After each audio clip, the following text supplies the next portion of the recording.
முடிவு வராதுங்க. எப்படி முடிவு வரும்? நாம தாங்க முடிக்கணும். தானா எல்லாம் மாறும் என்பது பழைய பொய்யடா. நான் தான் மாத்தணும். காலம் வரும் காலம் வரும் எப்படி காத்திருக்கும்? காலத்தை நான் உருவாக்கணும். சும்மா மாறும்னா முடியும்னா அவர் சொன்னதான் நாங்க சொல்றோம். முடியட்டும் விடியட்டும்னாரு. திருப்பி அதே போலவே நாங்க பாடுறோம், முடியட்டும் விடியட்டும். அன்னைக்கு திராவிடர்கள் பாடினீங்க, இன்னைக்கு தமிழர்கள் பாடுறோம். எப்படி எப்படி திமுக கூட்டணி எப்போதும் ஆட்சியில் பங்கு அப்படின்ற ஒரு கோரிக்கையை வைக்க மாட்டோம் இல்ல, ஒரு கோட்பாடு இருக்கு. இப்ப நீங்க கர்நாடகால எல்லாம் கூட்டணி ஆட்சி நடத்திருக்காங்க. இதே இந்த தலைவர்கள் இந்தி ஒன்றியத்தை ஆளுகிற போது பாரதிய ஜனதாவோ காங்கிரஸோ கூட்டணி வைக்கும் போது அந்த ஆட்சியில பங்கு ஏற்று அமைச்சரவையில் இடம்பெற்றிருக்காங்களா இல்லையா? ஆமாவா இல்லையா? அதே இதை கேட்கிறாங்க. அவங்க கேட்கறதுல தவறுன்னு சொல்ல முடியாது. அதான் அண்ணன் எங்க அண்ணன் சொல்றாரு. அதே எங்க அண்ணன் பாரதிய ஜனதா ஆட்சியில பங்கேற்று இருந்திருக்காங்கல்ல, வாஜ்பாய் அமைச்சரவையில். அது எங்க அண்ணனுடைய முடிவு. அதில் போய் நம்ம கருத்து சொல்ல முடியாது. அவரு திமுக ஆள்றதுலயே அது ஆண்டட்டும், ஒன்றும் பிரச்சனை இல்லைன்னு நினைக்கலாம். அதுல கருத்து இல்லை. இந்த தை பன்னெடுங்காலமா துயர துன்பத்தை தூக்கி சுமக்கிற மக்கள், விளைய வச்ச நெல்லு வீதியில கொள்முதல் செஞ்சு ஒரு சேமிப்பு கிடங்குல சேமிக்காம வீதியில போட்டு முளைக்க வைக்கும் போது வேர்வை சிந்தி விளைய வச்சவன் கண்ணீர் சிந்தி கதர்னானே, அவனுக்கு விடிவுக்கான பொங்கல்.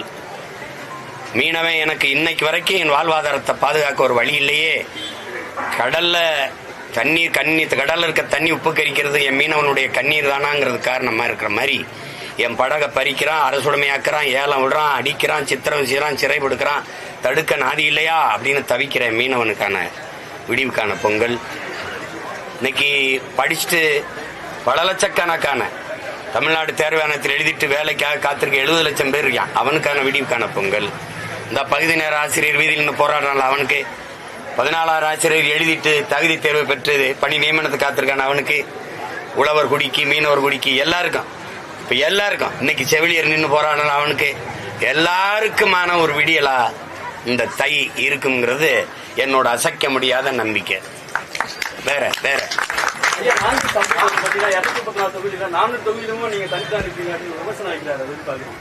அது நீங்க சொல்றீங்கல்ல விமர்சனம் அவ்வளவுதான். அது விமர்சனத்தை விமர்சனமா பாக்குறேன். நான் விமர்சனத்துக்கு அதெல்லாம் பொருள்படுத்துற ஆள் இல்ல. விமர்சனத்தை எப்படி செய்வேன்? எல்லாத்தையும் அது மட்டும் தான் சொல்றாரு அவரு. நாம் தமிழ் கட்சி தாக்கணும் அது மட்டும் அவங்க எப்பவுமே அப்படிதான் பண்ணுவாங்க அப்படின்னு சொல்றாரு. அவர் தாக்குறாரு, ஆனா எங்களுக்கு யாருக்கும் வலிக்கல. அது என் மகன் என்னை கிச்சு காட்டுற மாதிரி தான் இருக்கு. அதனால நான் என் பிள்ளைகளுக்கு சொல்லியிருக்கிறது, எங்க அண்ணனை புகழ்ந்து விடுங்க, கடைசி காலத்துல அவரை மகிழ்ச்சியா வாழ விடுங்கன்னு. புரியுதா உங்களுக்கு? அது என் தம்பிக்கிட்டையாவது அவர் பாதுகாப்பா நல்லா மகிழ்ச்சியா பெருமையா இருக்கணும். அதனால நாங்க அவரை புகழுவோம். ஏன்னா ஒரு பேராற்றல் கொண்டவர், நல்ல இலக்கிய சொற்பொழிவாளர், நல்ல கதாகலட்சேபம் கூட நடத்தக்கூடிய ஆற்றல் கொண்டவர். அவருடைய பேச்செல்லாம் நாங்கள் கேட்டு ரசித்து வளர்ந்த பிள்ளைகள். அதனால நாங்கள் அதை சரியில்லை. இந்த மரம் நிறைய காலங்கள் எனக்கு பழம் கொடுத்துருக்கு, சாப்பிட்ருக்கேன், பசியாரி இருக்கேன், இனிச்சிருக்கு. இப்போ அந்த மரம் காய்க்கிறத நிறுத்திடுச்சுங்கிறதுக்காக கல்லெடுத்து தெரிய முடியாது. அது இருந்துட்டு போகுது, நிழலாவது இருக்கும், பறவைகளாவது கூடு கட்டும் வாழும். அதனால அதை விட்டு வேற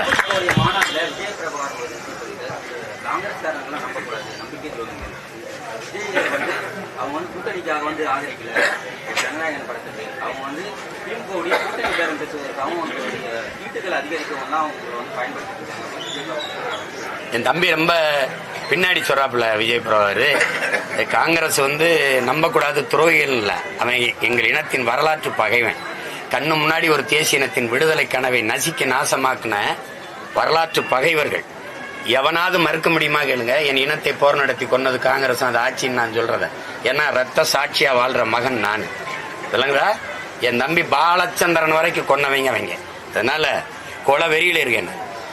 இதை போய் பேச கூடாது. என் நிலத்தினுடைய உரிமையை புறம் பறிச்சவன் முதலா இந்திய திணிச்சு. புரியுதா? என் மாநில உரிமை கச்சத்தீவை எடுத்து கொடுத்து அங்க வாழ்ந்த மலையக மக்கள்ல பல லட்சம் பேர் இரவோட இரவா குடியுரிமையற்றவர்களாக நாடற்றவர்களாக கொண்டு இறக்கிவிட்டு திருப்பி ராஜீவ் ஜெயவர்த்தனை ஒப்பந்தத்தின் மூலமா என் இனத்தினுடைய விடுதலை கனவை நசுக்கி கல்வியை பொதுப்பட்டியல் மாநில பட்டியலிருந்து தூக்கிட்டு போயிட்டு மருத்துவ உரிமை எல்லாத்தையும் எடுத்துட்டு போய் இந்த நச்சு திட்டங்கள், இந்த அணு உலை, இந்த ஸ்டெர்லைட், இந்த மீத்தேன் ஈத்தேன் எல்லா கர்மாந்திரத்தையும் என் தலையில கட்டி இந்த காவிரி நதிநீர் உரிமையை இழக்க செய்து கொஞ்ச நஞ்ச துரோகம் அயோக்கியத்தனமும் இல்லை. புரியுதா? அவன் போய் இந்த சந்தர்ப்பாதி என் தம்பி சொல்ற மாதிரிலாம் அப்படி சாதாரண வார்த்தையில் சொல்றதை நான் விரும்பல. ஆனா புரிஞ்சுக்கணும், வளர்கிற பிள்ளை அவன் என் தம்பி விஜய் பிரபாகர்லாம் இந்த காங்கிரஸ் பாரதி இந்திய கட்சிகள் எதுக்கு என் நிலத்துக்கு முதல்ல நீ எதுக்கு சொல்லு? என் வீட்டு இளவு கழுவிய நான் செத்ததே ஒன்னாலதான். அப்புறம் எல்லா உரிமையும் இழந்துட்டு நிக்கிறேன், எதுக்கு நிப்ப சொல்லு? எதுக்கு நிப்ப? நான் இவ்வளவு பேசுறேன்ல, இந்த உரிமையில ஏதாவது ஒன்றுக்கு இந்த கட்சிகள் நிக்கும்னு சொல்லுங்க, நாங்க அவங்களோட நிக்கிறோம்.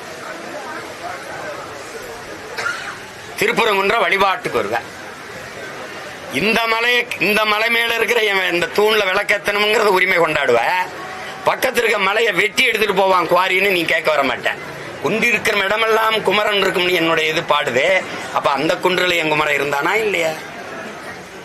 அந்த குன்று குவாரி இது மட்டும் எப்படி தேர்தல் வருதுன்னா உனக்கு என் இறை மேல நான் வச்சிருந்த பக்தியை பற்றை நீ வாக்காக்க துடிக்கிற. அப்ப அது எவ்வளவு இழிவு அரசியல்! இது எங்க இருக்கு மக்கள் அரசியல்? என்னுடைய மாண்பு, என்னுடைய பண்பாட்டு வழிபாட்டு அரசியல் இல்ல, உன்னுடைய வாக்கு அரசியல் அது. அதனால நான் அதை எதிர்க்கிறேன். என் முருகனுக்கு நீ சொல்லிதான் விளக்கத்தணும் எனக்கு ஒண்ணு இல்லையே. நீ யாரு முதல்ல?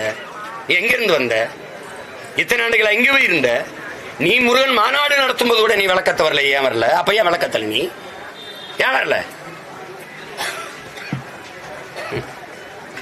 வேற பராசக்தியில ஜனநாயக பராசக்தியில காங்கிரஸுக்கு எதிராக தான் இந்த தீ பரவுச்சு.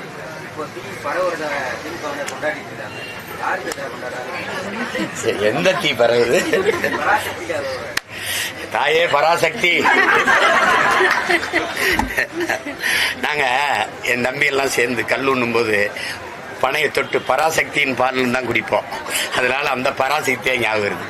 சும்மா போட்டு ரொம்ப பேசிட்டு இருக்காது. அதை போட்டு படத்தை போட்டே அவ்வளவு நேரம் பேசிட்டு அலைய வேண்டியது. விடுங்க, அது ஒரு இது. பொழுதுபோக்குக்கு மிக குறைந்த அளவு முக்கியத்துவம் கொடுங்க.